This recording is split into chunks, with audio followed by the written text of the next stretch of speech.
Ya Tuhan Allah, kami mohon kepadamu, kuatkanlah dan teguhkanlah iman kami, supaya waktu di mana kami belajar firman Tuhan, sungguh biar ini menjadi waktu paling baik buat kami semua.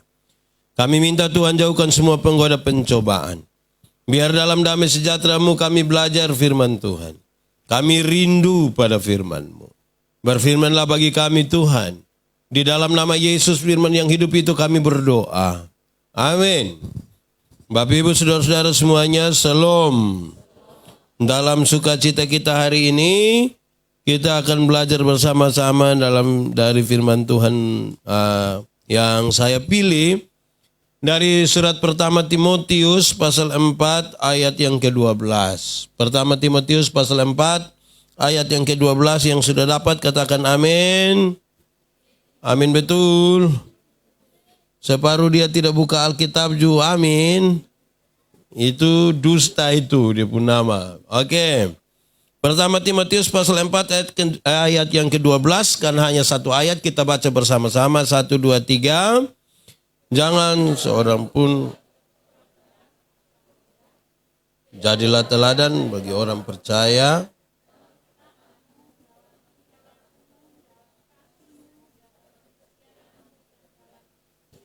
Demikian firman Tuhan, berbahagia setiap orang yang mendengar firman, memelihara dan melakukan dalam hidup setiap hari. Shalom. Yang ada di luar, shalom. Yang di dalam, shalom. Semua jemaat yang mengikuti ini secara live di Facebook, shalom semuanya. Semoga saudara-saudara dalam kondisi yang paling baik saat ini. Saudara-saudara, Paulus akan mengutus Timotius untuk jadi uskup di Efesus. Tapi sayang si Timotius ini masih muda. Dia bukan muda biasa saja, ini muda air-air ini. Bukan air biasa, mangkali air mengalir mangkali dia. Masih sangat muda. Rupa-rupanya saudara-saudara bahwa sejak dulu memang segmentasi perbedaan antara yang tua dan muda itu sangat tajam. Sejumlah orang tua merasa kalau anak muda itu belum tahu apa-apa. Sejumlah orang tua merasa bahwa kalau anak muda itu dia tidak bisa bertanggung jawab. Sejumlah orang tua merasa kalau anak muda ini, dong hanya tahu yang huru-hara dong saja. Kira-kira begitu. Padahal dalam konteks Timotius sebenarnya sudah aman. Bahwa Timotius itu dia sudah tahu firman, dia sudah berkuasai kitab suci, bahkan ketika dari kecil. Dia sudah tahu memang. Di bawah asuhan dua orang yang sangat penting dalam hidupnya. Dia pun nenek, nama nenek siapa? Nenek siapa? Ini anak muda don tahu. Dong hanya tahu artis Korea pun nenek. Tapi yang Timotius pun nenek dong tahu. Dia pun nenek, nama nenek siapa? Nenek Lois. Dia punya mama, nama mama? Oh, berat ini. Dia pun mama nama Eunike. Dia pun mama nama Eunike, dia pun nenek nama Lois. Di bawah asuhan dua orang ini, dia sudah belajar Alkitab sejak dia masih kecil. Itu baik toh? Jadi mama-mama dong yang sekarang jangan ajar anak TikTok sah. Ajar anak baca Alkitab juga. Amin kok. Di Fatu-Feto sini ada mama yang ajar anak TikTok. Dia dan dia pun mama sebegini terus. Coba kalau cuci pakaian sama kali masih lebih baik daripada ya. Jadi ini Timotius baik. Bahkan Alkitab berkata Timotius itu dia sangat setia dalam pelayanan. Waktu perjalanan Paulus pelayanan kemanapun dia ikut. Bahkan ketika Paulus ada di penjara, Timotius setia menemani. Dia memang tidak masuk penjara, tapi dia sering kunjung. Setiap permintaan untuk dia bantu itu dia dengan setia. Itu berarti di waktu senang dia ada, di waktu susah juga dia ada. Itu baik itu. Saya kira kita belajar bersama di persekutuan doa ini kadang-kadang kalau pas ibadah tiap Selasa orang tidak terlalu banyak. Pas-pasan. Tapi pas bilang ini persekutuan doa Libanon dan persekutuan doa gabungan Fatu-Feto akan ke Semau. Wah itu very pagi itu full itu. Itu banyak orang itu. Jadi bukan hanya jalan-jalan saya dia mau. Timotius itu di dalam rumah juga dia ada. Begitu ya. Baik ini anak ini. Timotius sakit. Ini anak yang sakit, dia punya masalah lambung yang serius, tapi itu tidak menjadi alasan bagi dia untuk tidak melayani. Paulus nasihat dia, makanya Timotius, jangan hanya minum air putih saja, minum sedikit anggur untuk kesembuhanmu. Minum sedikit, bukan sedikit-sedikit minum. Itu dua hal yang beda. Minum sedikit dan sedikit-sedikit minum itu dua hal yang beda. Kalau minum sedikit, itu menyembuhkan. Sedikit-sedikit minum, menghancurkan, memabukkan dong, semua ada di situ. Nah, baik saudara-saudara, lalu tantangan ini serius. Timotius akan berhadapan dengan pengajaran sesat yang ada di Efesus. Timotius akan berhadapan dengan sejumlah orang yang sekolah dan pintar-pintar. Timotius akan berhadapan dengan orang-orang yang sudah lebih duluan melayani. Dan mereka melayani di bidang organisasi dan lain sebagainya. Lalu bagaimana nasihat Rasul Paulus kepada Timotius? Dan saya kira itu biar menjadi nasihat buat kita semua ketika berhadapan dengan tantangan. Baik dari orang, baik dari segi penolakan terhadap Tuhan Yesus, ajaran sesat dan lain sebagainya. Paulus bilang begini, kalau ada orang menolak kamu, kalau kamu berjumpa dengan sejumlah pengajaran sesat dan lain sebagainya, jangan terlalu taruh perhatian di situ. Yang engkau harus lakukan adalah jadilah teladan, itu cukup. Jadi apa? Jadi teladan, itu cukup. Itu saya kira kita masuk betul sampai pada inti yang seharusnya. Kita ini kadang-kadang terlalu sibuk di orang lain pun cara pandang tentang kita. Kita ini kadang-kadang terlalu sibuk untuk apa? Tidak usah. Jadilah teladan, itu cukup. Efesus itu luar biasa karena ketika Paulus meninggalkan mereka, Paulus tahu bahwa mereka hanya jemaat kecil. Jemaat yang bukan punya pengaruh sosial dan politik yang kuat. Paulus meninggalkan mereka dalam sebuah kesadaran bahwa dunia ini medan pertempuran. Dan karena itu maka siapapun akan bertempur. Baik orang beriman, baik orang tidak beriman. Baik orang pintar maupun orang bodoh. Baik orang kota maupun orang. Nah sekarang Paulus membedakan. Musuhnya ada dua. Satu musuh yang kelihatan. Satu musuh yang. Kalau musuh yang kelihatan mungkin gampang. Mungkin gampang. Kalau dia datang dari sana kan kita tinggal bangun lari toh. Atau angkat batu, lempar. Kalau kita pegang pistol, tembak. Itu kalau musuhnya kelihatan. Bagaimana kalau musuhnya tidak kelihatan? Itu tantangan itu. Saya mau tanya, kalau corona kelihatan kok tidak? Tidak. Kalau Suwangi kelihatan kok tidak? Suwangi termasuk kelihatan kok tidak? Kadang-kadang dia kelihatan. Nah ini jadi masalah. Nah, itu nasihat Rasul Paulus. Kemudian Paulus bilang, pakailah seluruh perlengkapan senjata Allah. Orang mau pikir apa soal kita, orang mau pikir apa, itu soal. Nah, untuk nasihat ini Paulus tambahkan satu. Setelah pakai itu seluruh perlengkapan senjata Allah, dia bilang begini. Jadilah teladan, itu cukup. Teladan seperti apa? Teladan yang Paulus sampaikan dalam teks ini, teladan itu bertingkat-tingkat. Dan hari ini kita termasuk orang-orang persekutuan doa, mesti ukur kita sampai mana. Karena kalau kita beribadah, kita menyembah Tuhan, kalau kita percaya pada Tuhan dan tidak bisa ukur kita sudah sampai di mana, itu biasa jadi masalah. Itu biasa jadi masalah. Pertama, Paulus bilang begini, engkau mesti jadi teladan dalam perkataanmu. Kata-kata orang percaya itu harus kata-kata yang bisa dipertanggungjawabkan. Kata-kata orang percaya itu harus kata-kata yang sudah melalui proses berpikir dan beriman baru keluar kata-kata. Kecuali kalau misalnya dia sementara dikuasai oleh Roh Kudus kan tidak bisa kontrol itu kata-kata. Itu Roh Kudus kerja betul-betul untuk dia mulutnya dipakai untuk berbicara. Tetapi kalau dia berbicara dalam sebuah kesadaran diri yang penuh, maka dia mesti betul-betul melewati proses berpikir, beriman, baru keluar kata-kata. Jadilah teladan dalam kata-kata. Jangan oto borbel di situ subah maki. Pip, aduh. Terus. Ampun. Ini hanya di mulut sabapa, di hati tidak. Omong kosong. Di Fatu Veto ada yang begitu kok. Dia tanta-tanta ko om-om. Atau tanta-tanta de om-om pu anak-anak dong.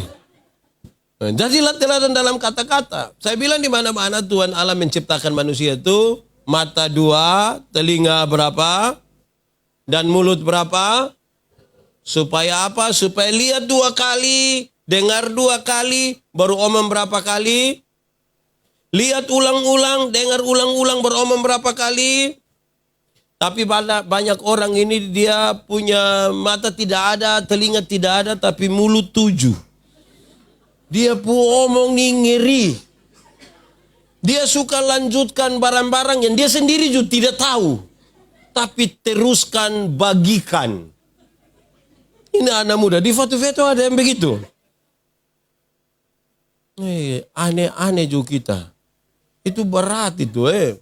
Jadi kata-kata yang dikeluarkan oleh orang-orang percaya. Itu harus lewat otak. Lewat iman baru. Oh kita keluar kata-kata. Biasanya kalau tidak lewat otak dan iman dan mata dan telinga, dia biasa datang langsung bilang, sudah dengar kok belum? Bosan tahu kosong. Berat. Saya nasihat beberapa orang. Saya bilang dong begini, woi orang NTT itu, kalau dia omong makin keras itu dia makin baik. Kalau dia omong makin pelan, dia macam ke ibu-ibu kalau gosip. Orang NTT itu kalau duduk-duduk, kawan, di mana? Oke, hati-hati, mantap. Itu dia ada baik tuh. Itu dia ada baik tuh. Mantap itu. Tapi kalau dia dek-dek, pernah bilang, Babe mana?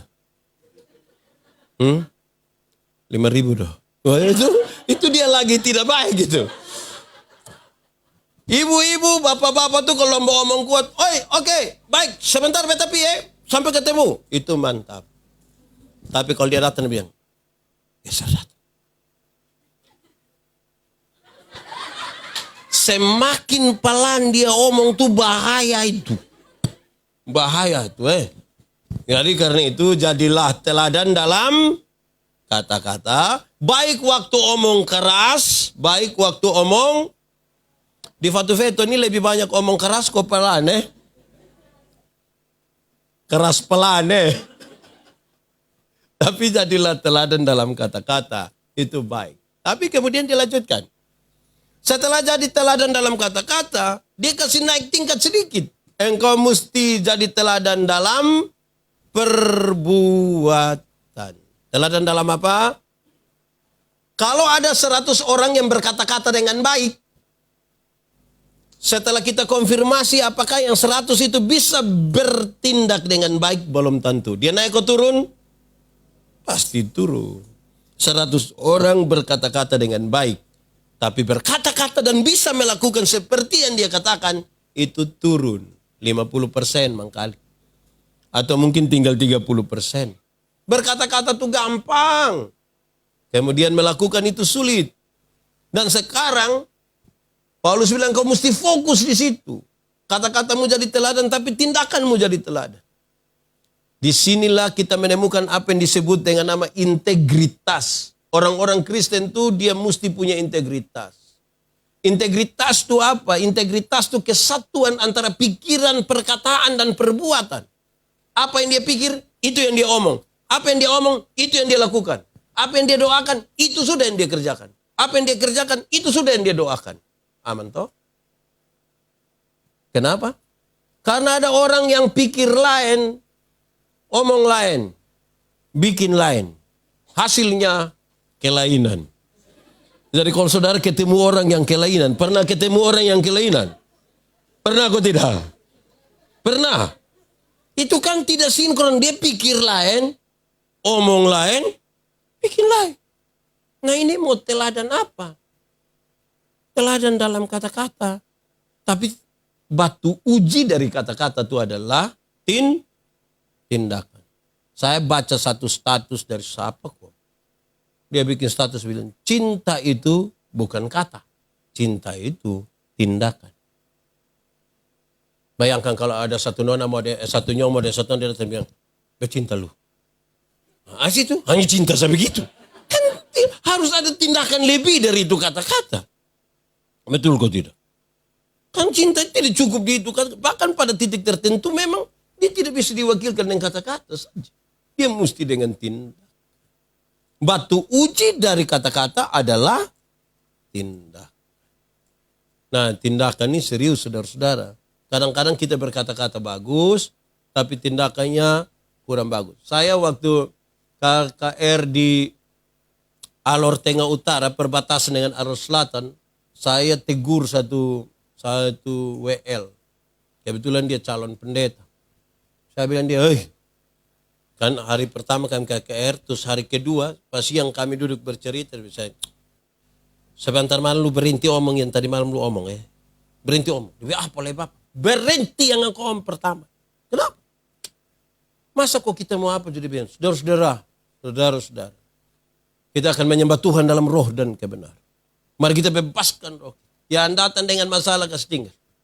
Kita mau datang kepada Tuhan. Saya bilang, orang mau datang kepada Tuhan dia punya masalah. Lu suruh kasih tinggal masalah di luar. Dia masuk di dalam sini dia punya masalah di luar. Di sini dia menyanyi ngeri. Dia hancurkan semua. Dia berair-air. Dia berapi-api. Keluar dia angka ame dia punya masalah bawa pulang lagi di rumah. Justru kalau dia datang kepada Tuhan, datang bawa memang dia punya masalah semua. Lu suruh kasih tinggal masalah lain di luar. Lu kira ini sendal kau pakai buka. Aneh-aneh. Saya mau tanya kita. Kalau kita tidak bawa masalah kita kepada Tuhan, kita mau bawa pisah apa lagi? Coba saudara kasih tahu saya. Kalau kita tidak bawa kita masalah ini kepada Tuhan, kita bawa pi mana? Karena itu ada orang yang bisa saja dia beribadah dengan baik, menyanyi dengan baik, mendengarkan firman dengan baik. Tapi di ranah memperlakukan itu semua, dia memperlakukan secara keliru, salah. Karena dia tidak pernah menyatukan antara teladan dalam kata-kata dan teladan dalam tindakan. Dia kasih naik lagi. Setelah suaman itu dua, Paulus kasih naik. Kira suaman, tambah. Engkau mesti punya teladan dalam kasih. Itu kelas tambah tinggi. Batu uji dari perbuatan adalah kasih. Kenapa? Karena semua yang kelihatan baik belum tentu dibangun di atas motivasi yang benar. Belum tentu. Tidak semua senyum tulus. Saya datang saya bilang, "Shalom." Dia bilang, "Shalom." Saya sulit pada dia. Jadi yang kelihatan baik itu belum tentu motivasinya benar. Betul kok tidak? Ada orang itu yang dom bilang, mau pi mana? Ibadah syukur dulu. Mam tua di bawah ada bikin ibadah syukur. Kelihatannya ibadah syukur. Tapi apakah memang yang pi ibadah syukur itu motivasinya benar? Belum tentu kan? Separuh itu dia motivasi bukan pi ibadah. Dia pi apa coba? Dia pi apa coba? Makanya biasa waktu ibadahnya kita sedikit orang. Pas makan itu banyak kok sedikit. Terlalu baik kan motivasi kita beda-beda. Separuh pi mau dengar ibadah, separuh pi kadang-kadang seduduk. Mereka sebegini. Terus mantu bilang, "Bapak jangan sebegini, masih ibadah." Nah kita pi bikin apa coba?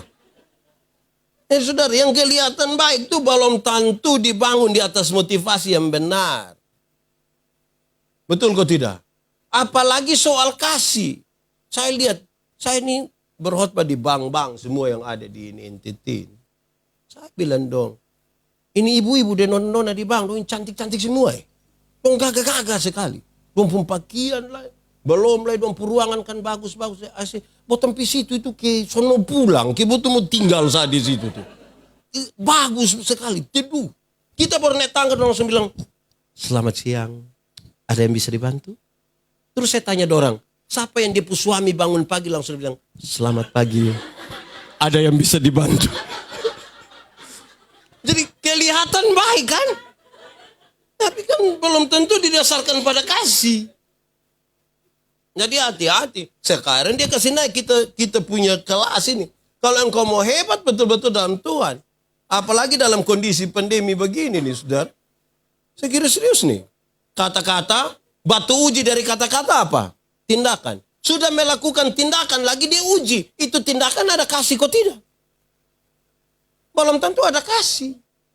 Saudara lihat kita pun perbuatan baik ini kadang-kadang tanpa kasih.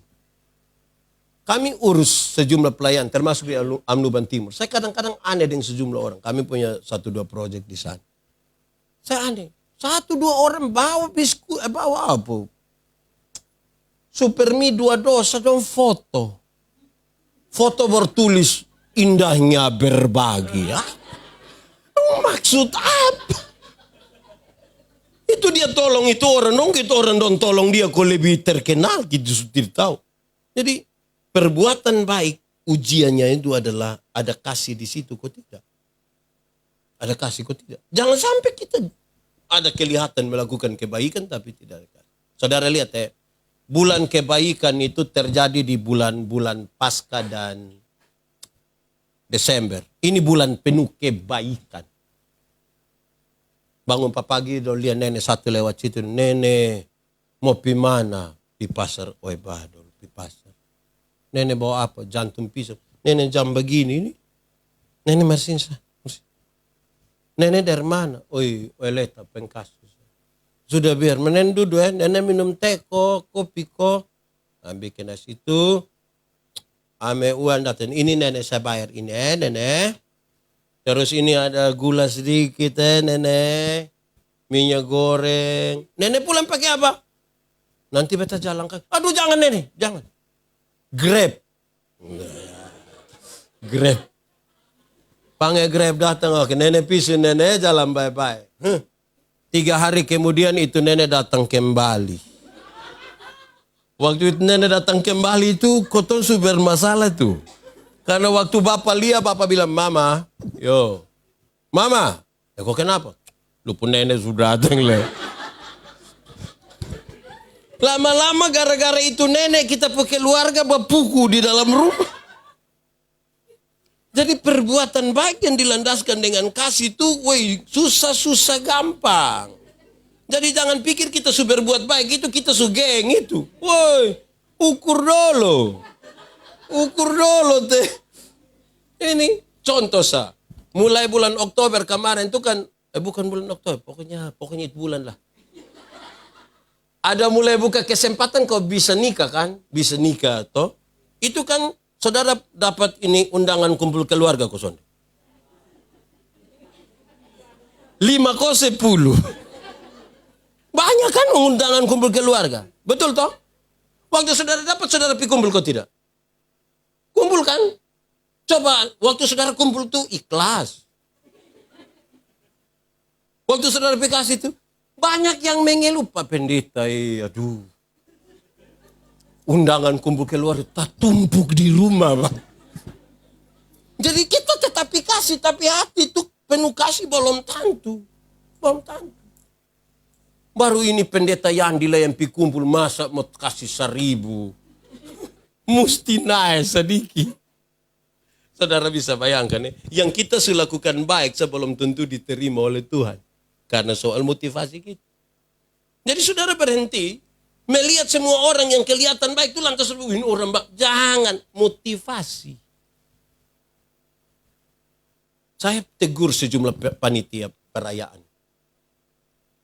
Dorang pikot catat ame janda duda dong. Habis itu dong panggil. Nanti pas iko gereja dong bilang. Untuk para penerima diakonia supaya setelah ibadah ini tolong bersabar sebentar. Oh sudah. Ini nenek tua doang yang sabar. Yang kuat-kuat itu 10 nenek tua doang. Terus dong mulai panggil secat. Nenek Manobe. Nenek Manobe mulai begini datang. Sampai situ dong angka ame beras 2 kilo telur apa dong begitu dong kasih. Nenek kan setengah nenek Manobe ini ada sakit. Nenek mau pun nenek sabar kok kita foto dulu nenek foto. Saya tanya dorang, antar pi rumah bisa kok tidak? Kalau antar pi rumah saya boleh kok tidak? Kalau untuk kepentingan dokumentasi kita foto dong di rumah bisa kok tidak? Bisa kan? Kenapa panggil nenek Manobe datang di sini? Lama-lama nenek Manobe mati hanya gara-gara mau terima ini. Saya pun nenek ada apa-apa kamu tahu Saya bukan bilang tidak boleh. Tapi jangan sampai kemudian perbuatan baik itu tidak dilandaskan pada kasih. Kasih 1 tahun beras 2 kilo ini. Kalau 1 hari, kalau itu 1 tahun itu 365 hari. 2 kilo. Itu nenek Manobe masak 1 hari 10 butir. Dia hitung 1, 2, 3, 4, 5. Jadi mari, bukan soal berapa banyaknya. Kasih itu yang penting. Kasih. Hati yang penuh kasih itu. Karena yang kasih itu belum tentu ikhlas. Betul kok tidak? Katakanlah ada satu baju nih, itu baju paling geng sudah. Itu baju merah tuh, itu baju penggengsu. Pi pasar juga itu baju, pi kumpul keluarga juga itu baju, pi pesta juga itu baju, orang mati juga itu baju. Pokoknya itu baju sudah. Terus pas kau mau pi acara, ada keluarga satu berdatang dari kampung. Dan dari Samau datang kok. Terus mau pi acara, tapi di sini sudah ada orang Samau toh. Oh. Terus pas sampai begini Jo, ini yang dari kampung itu bilang, Susi, kasih pinjam tangan Susi baju merah itu. Terus kita masih pikir-pikir kok mau tolak ini. Jo orang tua bilang, kasih sudah, itu lupa saudara baru minta sekali itu. Kasih sudah. Besok-besok kau ada masalah, bukan kau pun baju yang tolong, nanti saudara yang tolong. Nah saudara bayangkan kalau kita memberi tapi tidak ikhlas, tidak ada kasih. Itu kita pegang, ames. Ames itu lu tambah 2.000 je lu. Lu ames. Orang boleh ikuti siaran langsung setengah mati kok. Fix. Fix sayang, yang merah tuh sayang.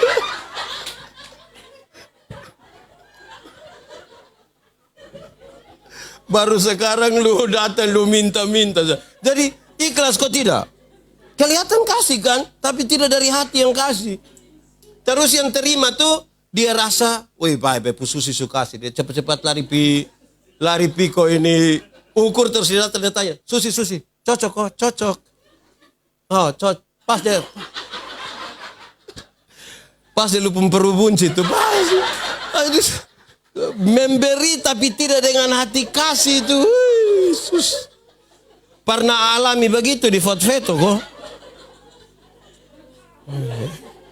Jadi saudara, hati-hati. Orang Kristen tidak cukup dengan melakukan kebaikan. Karena untuk bikin kebaikan potong kalah dari banyak orang. Kita pun lebih hanya satu. Kalau kebaikan itu kita berikan dalam kerangka kasih. Itu baru kelas tinggi. Tapi kalau hanya memberi, ada banyak orang yang kan dia takut dia punya kulkas babo. Itu yang dia bilang, nanti singgah rumah kok angkame itu buah-buahan dong ya. Bukan supaya dia memberi, tapi supaya dia pun kulkas dan babo. Dia mau babo di bawah rumah sana. Jadi saudara lihat memberi, kelihatan memberi tapi Jadi saudara, ini hal serius bagi orang percaya. Karena kadang-kadang kita pikir waktu su habis dengan kata-kata. Waktu ada amin. Saya kira su habis itu yang amin itu. Nah, itu serius untuk kita pikirkan. Dia kasih tahu, kan kondisi kita hari ini sebuah kondisi yang bermasalah bagi pertaruhan iman kita. Ini kita lagi bertarung, mau percaya Tuhan kok tidak. Dunia lagi begini. Karena itu kita mesti lebih, tidak sekedar kata-kata, dia harus jadi apa? Tindakan. Tindakan saya tidak cukup, didasarkan pada kasih. Sudah kasih bagus, dia kasih naik kelas lagi. Engkau mesti jadi teladan dalam kesetiaan. Mengasihi baik, tapi setia kok tidak. Jangan sampai 1 tahun setia 1 kali. Pas ada mau setia 2 kali. As itu tidak setia lagi. Jadi kesetiaan itu menguji kita pun kasih. Saya berkhotbah tentang kasih. Tadi beta mau datang sini baru bikin status. Lihat di beta bu Facebook. Bagikan Kasih itu adalah kebaikan yang tidak bisa terpatahkan oleh apapun. Tidak bisa dipatahkan oleh apapun. Kasih itu tidak bisa berubah menjadi kebencian. Kasih itu tetap. Kasih itu senantiasa berjalan. Saudara baca Alkitab dan saudara tahu. Langit bumi berlalu. Matahari hilang. Bulan hilang buang. Kasih lenyap kok tidak? tidak akan lenyap. Jadi kasih itu setia. Saudara lihat, saudara sudah melakukan kebaikan, sudah didasarkan pada kasih. Pertanyaannya adalah, setia aku tidak dalam itu kasih? Kita omong yang menikah muda dong sah. Waktu masih pacaran ini laki-laki setia tidak ada dua. Ini anak nona belum bangun, kopi kantor, lu bangun sudah kopi mau piantar. Belum jam pulang kantor, lu siap kau pulang sudah betul mau pergi jemput. Tiap hari itu dia antar jemput, ini ngeri. Kelihatan dia pun setia. Nanti sunika habis, bila ame kasih nona ibu motor 1, terus mam tua bilang begini, "Pak, Parsu, apa? Antar do." Iku ada motor tuh. Manjai.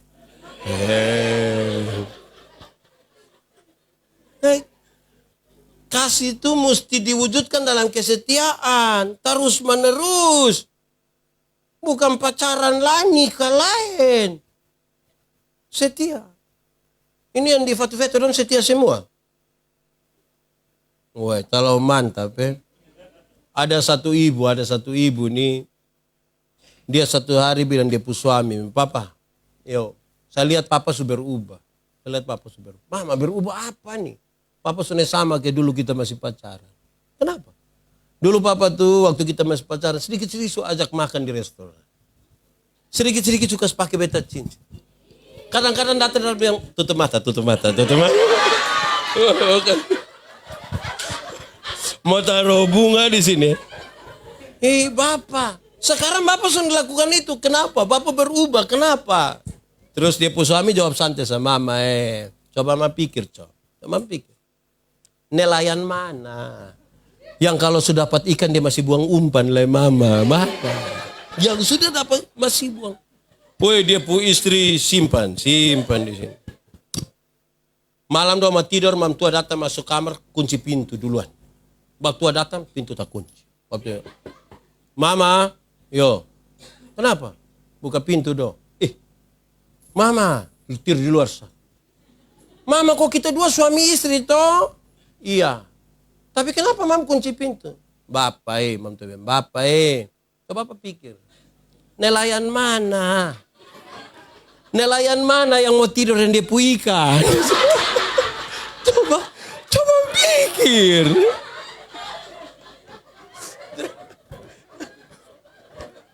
Jadi kalau baik itu sudah didasarkan pada kasih, ya terus-terus toh. Nah. Bapak mama semua dengar, anak-anak semua dengar ya. Kita hidup tidak dalam dunia yang ideal, kita hidup dalam dunia yang realistis. Karena itu nilai-nilai agama mesti dibawa pada dunia yang realistis, bukan habis di persekutuan doa. Tidak habis di persekutuan doa, tidak habis di perdebatan, tidak habis pada dunia realistis yang kita jalani. Yang kita datang kau dengar firman itu tentang kesetiaan, itu waktu kita pulang itu kita melakukan itu kesetiaan. Bukan habis di sini. Kalau kamu dikenal dunia sebagai milik Kristus, kamu harus tahu bahwa Kristus itu kelihatan di dalam hidupmu. Seberapa pentingnya teladan? Terlalu penting. Onesimus kerja di perkebunan milik Filemon. Tidak tahan kerja, bangun lari. Karena tangkap masuk penjara. Paulus injili dia. Terus Paulus habis injili dia diterima Yesus. Paulus bilang kembali ke Filemon. Dia bilang, Bapak pulang bapak mati Bapak. Ini Tuhan begini nih. Dia bilang tidak. Paulus tulis surat. Filemon yang pulang nih saudara kita yang kekasih. Dia bukan budak. Dia orang merdeka. Paulus tulis surat habis. Onesimus pi. Ini siapa? Filemon terima dia. Dan duduk makan sama-sama. Semua orang heran. Bagaimana seorang tuan dapat menyambut dia punya budak yang melarikan diri dan perlakukan seperti sahabat. Don dua jawab apa? Tuhan kami mengajarkan kami hal itu. Akhirnya semua yang tidak kenal Tuhan tuh mau cari tahu Tuhan macam mana yang bisa ajar seorang Tuhan menerima hambanya. Jadi kekristenan tidak habis di sini. Jangan puas dengan kata-kata. Ya. Daftar makanan tidak dapat mengenyangkan laparmu. Siapa yang terlalu lapar dia masuk di satu warung di terminal situ terus dia baca bilang nasi ayam dia besok kenyang kurang aja. Itu harus makan doto. Ibu-ibu sayang kalau dong ada masak di dapur terus kita bilang mak koton di dapur jadi cium-cium dia pun bau terus suki cium apa dia ada begini. Cium apa dia ada deta juga sedikit mah cium bau kenyang. Sembarang. Ya saudara-saudara, kesetiaan. Kenapa saudara? Kesetiaan itu serius. Karena kita ini aneh-aneh. Kalau tidak setia tuh kita jadi manusia yang timbul tenggelam. Saudara pernah alami kok tidak? 31 Desember. Kita pergi gereja. Ini sudah dekat ini. Ini hari tanggal 7 sedikit hari lah, 21 hari lah. Kita pergi gereja kan jam-jam begini toh. Dong kasih mati lampu kok redup-redup sa. Lampu kecil-kecil sa baru tiba-tiba musik klasik. Richard main. Teng, teng, teng, teng, teng, teng, teng, teng, teng, teng, teng, teng, teng, teng. Terus ada puisi.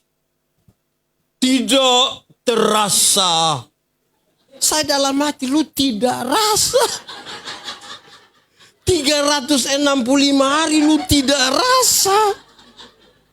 Kemungkinan dia mati rasa. Kalau saya rasa ini. Saya rasa. Saudara rasa kok tidak? Rasa juga. Saudara. Terus nanti dong omong-omong tidak terasa tuh yang begini. Mari saudara-saudara di penghujung tahun ini. Kita menuliskan sejumlah keburukan dosa kita. Kita buang dia biar dia berlalu bersama-sama dengan berlalunya tahun 2020. Woi kita kucak bapak tulis ikat bapak. Keluar pakai menyanyi. Di luar kita menyanyi. Yesus Tuhan. Dengar doa. Ini prosesi mau bakar dosa ini. Ini 31 Desember. Minggu kedua bulan Januari dia gila ulang. Bahkan lebih parah dari itu. Ya saudara, jadi ini kelas-kelas yang Paulus mau kasih tahu ini supaya kita tahu diri. Kita mesti tahu betul-betul siapa kita. Mulai dari pertama, kata-kata subagus, ujiannya tindak. Tindakan subagus, uji. Ada dasar kasih kok tidak? Kalau sudah ada dasar kasih, uji lagi. Setia kok tidak? Yang sampai hanya itu hari yang setia. Saya itu hari khotbah tanggal 1 Januari 2021 di OSA pagi. Woi, mas pacaran dan nikah itu dua hal yang beda. Waktu masih pacaran itu yang nyong-nyong bisa datang itu bawa bunga pakai sembunyi di belakang. Datang dia berlutut, baru dia bilang, I love you. Itu pacaran. Sunika itu dia kadang-kadang pulang dia bawa bunga pepaya. Datang dia buang di situ, tumis kalau makan, tadi baca makan deng. Berubah. Waktu masih pacaran itu, yang perempuan berani terantuk di batu, kita laki-laki bisa marah batu. Batu sakit marah, batu lu, batu. Lu cari hal yang kata orang sama lu. Lu.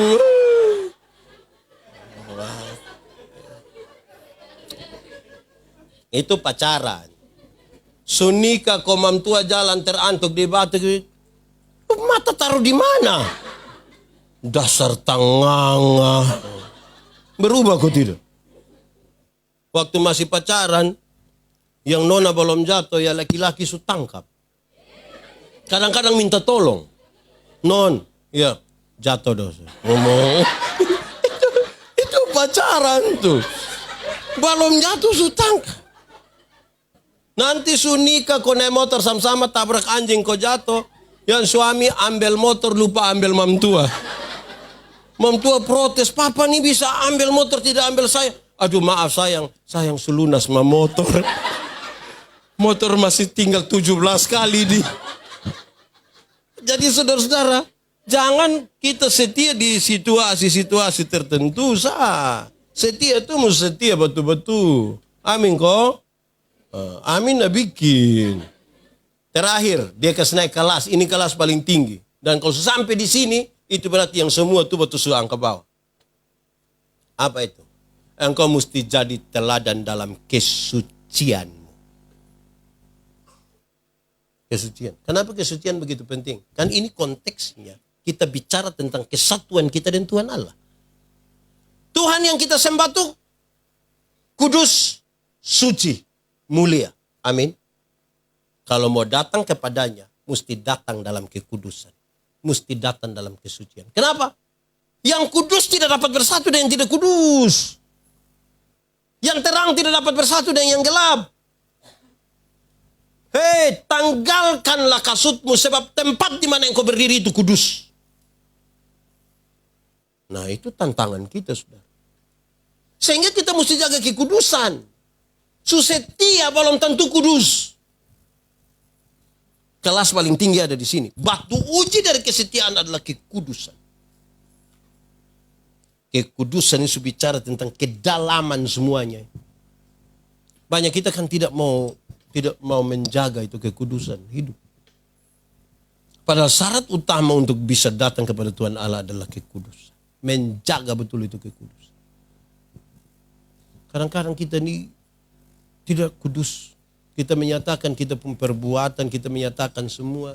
Pak Pendeta Yandi bisa hot bagus-bagus, orang ketawa, orang senang, orang jaga kekudusan. Belum tentu. Karena itu pergumulan. Saudara lihat sekarang. Pergumulan kekristenan itu pergumulan yang tidak pernah habis-habisnya. Celaka besar kalau ada satu orang mengatakan saya dan Tuhan sudah selesai. Hidup kita sudah berakhir hari ini. Hidup kita ini sebuah pergumulan terus-menerus. Dan kalau kita lepaskan diri sendiri sedikit dari Tuhan, kita selesai. Karena iblis ini dia menunggu waktu kapan kita lengah sedikit. Ya kita mau pakai kita pun kekuatan sekuat apa? Saudara lihat ya. Saya di satu waktu 10 hari ini saya berkhotbah tentang hukum. Hukum. 10 hukum. Sebentar ini di hukum terakhir. Jangan mengingini apapun yang punya Islam. Waktu baca sampai misalnya hukum ke-7. Jangan bersinah. Saya menangkap sebuah pesan yang serius sekali. Itu pesan dia begini. Bersinah itu apa? Apakah karena ada orang kena tangkap selingkuh lantas disebut bersinah? Alkitab omong lebih. Dia bilang apa? Bahkan ketika engkau baru melihat dan menginginkannya saja engkau telah bersinah. Saudara lihat sekarang. Pendeta yang bisa menjaga dirinya sampai tidak mungkin melakukan. Mungkin saudara tidak akan pernah tangkap saya di mana. Dan nona satu. Sudah tidak ditangkap. Tapi saudara tidak tahu apa yang ada dalam pikiran dan perasaan saya. Dia omong kesucian itu dia omong sesuatu yang lengkap. Jangan sampai dosa itu kita kira karena kita tidak laku kebecan bikin. Becan kebosong. Tapi yang ini. Apalagi kita tiap hari di Kupang ini. Nona-nona dong dan ibu-ibu dong semua dong pakai umpan semua. Wih, saya terumpan. Kita berotak. Perasaan dong ini. Menjaga ini susah. Menjaga ini bukan hal yang gampang. Saya bilang, saya pun video tadi, saya upload tahun lalu kira-kira hari seperti ini. Makanya tadi ada notif di Facebook. Ketika orang bilang, boleh pakai pakaian mini-mini kok, pergi gereja kok tidak. Dan bilang, boleh. Kenapa boleh? Karena Tuhan melihat hati, bukan melihat pakaian. Terus saya bilang, iya. Tuhan memang melihat hati, bukan melihat pakaian. Tapi saya yang pendeta ini melihat pakaian. Dan bukan melihat hati. Lu kira lu dan Tuhan sendiri? Atau lu mau pi Tuhan sekarang? Kamu pakai begitu duduk di situ, saya pikiran. Lihat ju salah. Tidak lihat, lebih salah. Akhirnya kacau ini, Pak. Ya saudara bisa lihat Saya bisa mempertahankan diri untuk tidak melakukan sebuah kejahatan yang tertangkap. Tapi pikiran, perasaan. Karena itu jaga kesucian ini, jaga semua. Anda bisa sendiri. Jawabannya tidak, Anda butuh Tuhan. Sebentar malam saya buat persiapan tadi. Soal jangan mengingini. Jangan mengingini itu sangat dikaitkan dengan begini. Manusia menilai orang melalui tindakan. Tapi Tuhan menilai manusia melalui apa yang diinginkan. Nah apa yang diinginkan itu di sini. Nah. Dalam sekali yang kita punya keinginan. Yang tidak diketahui oleh orang lain. Bagaimana Anda bisa memastikan bahwa itu kudus? Keinginan kita adalah keinginan yang kudus. Keinginan yang baik. Keinginan. Kita kadang-kadang berpikir bermasalah. Sulit berpikir positif kan.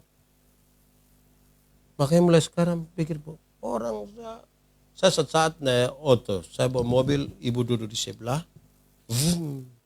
Terus ada oto satu dan wih. Saya istri ini orang terlalu sembarang. Saya bilang, mama. Jangan buang energi dari orang yang kita. Jangan. Berpikir positif.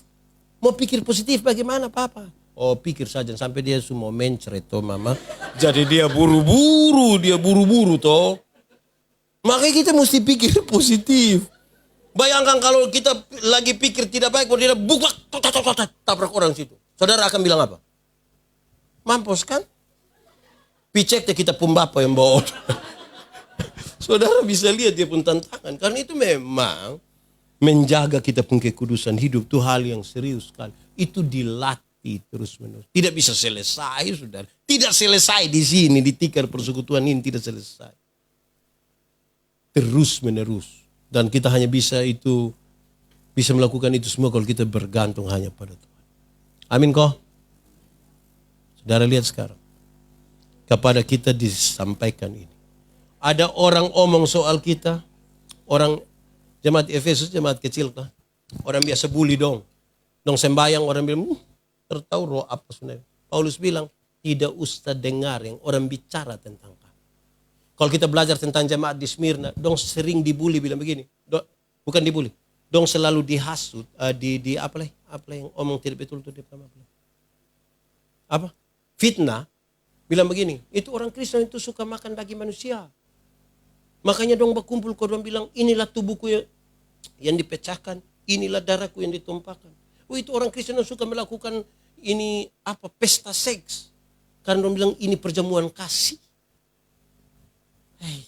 Lakukanlah sesuatu kepada Tuhan yang menebusmu, yang tetap setia mendamping. Itu nasihat yang luar biasa dari Yohanes buat mereka. Kita ini sibuk dan menjelaskan. Saudara, saya mau tanya, pernah alami orang omong saudara pun nama kok? Pernah kok? Apa yang dia omong itu tidak benar? Pernah alami? Lalu saudara mau cek dia? Atau yang anak muda dong klarifikasi di Facebook? Kalau tidak tahu tentang saya, jangan omong ke tahu-tahu. Karena setan paling suka orang yang tidak tahu apa-apa, tapi omong ke tahu-tahu. Itu yang saudara kerjakan. Dia bilang, lakukanlah yang benar itu. Cukup. Kebenaran, keadilan, kerelaan, iman, keselamatan, doa, dan firman. Itu cukup. Itu cukup. Tidak semua hal perlu dijelaskan. Tidak. Tapi kita butuh menjelaskan pada diri sendiri untuk kita melakukan itu bersama-sama. Itu serius. Kalau tidak saudara-saudara kita habis di kata-kata. Padahal daftar makanan tidak dapat mengenyangkan lapar. Tuhan memberkati kita. Mari kita tunduk kepala di hadapan Tuhan. Firman Tuhan berkata, kalau kamu dengar suaranya jangan keraskan hatimu. Minta Roh Kudus lembutkan setiap hati yang keras. Hari ini seperti wanita. Ambil waktu sejenak 1-2 menit. Berdoa kepada Tuhan malam ini. Jangan keraskan hatimu. Nyatakan apa yang ada di dalam hatimu hari ini. Biar itu menjadi sesuatu yang membawa kita lebih lagi pada Tuhan. Amin. Nikmati waktu-waktu ini. Biar ini paling berharga dalam hidup kita. Setiap kali kita mendengar firman dan mau untuk menyatakan di hati kita pada Tuhan. Terima terima kasih.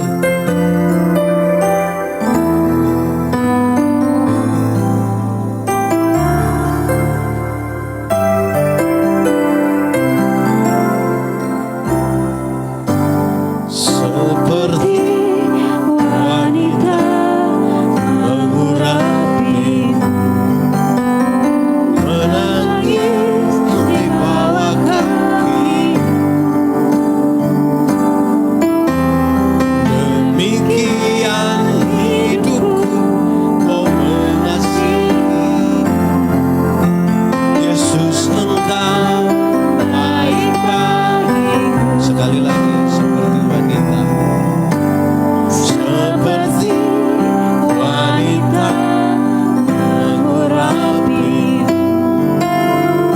menangis di bawah kaki. Demikian hidupku, kau mengasihi. Yesus, Engkau baik bagiku. Sampai akhir ku menutup mata, ku tetap setia menanti janjimu.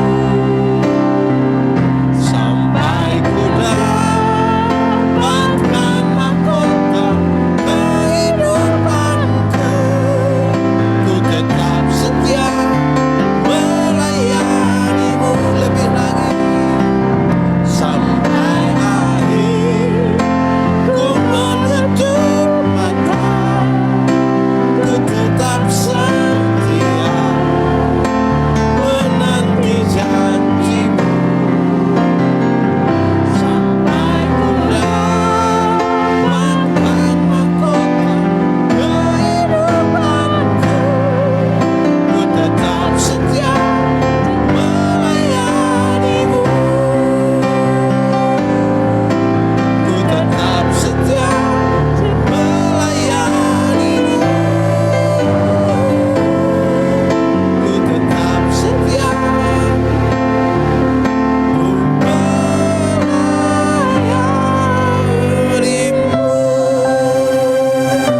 Tuhan, ini kerinduan kami. Tolong kami semua yang mendengar firman yang terbuka hatinya dan tersentuh imannya. Biarlah kami semakin hari semakin lebih dan menjaga kesucian hidup kami. Berkata-kata dengan benar, bertingkah laku, penuh kasih, penuh kesetiaan, dan tinggal di dalam kesucian. Patrikanlah firman-Mu dalam hidup kami, Tuhan. Supaya firman-Mu menjadi pelita bagi kaki kami, terang bagi jalan kami. Supaya kami menggumuli kehidupan ini. Kami tahu kami berjalan bersama-sama dengan Tuhan. Terpujilah nama-Mu, di dalam nama Yesus kami berdoa. Amin.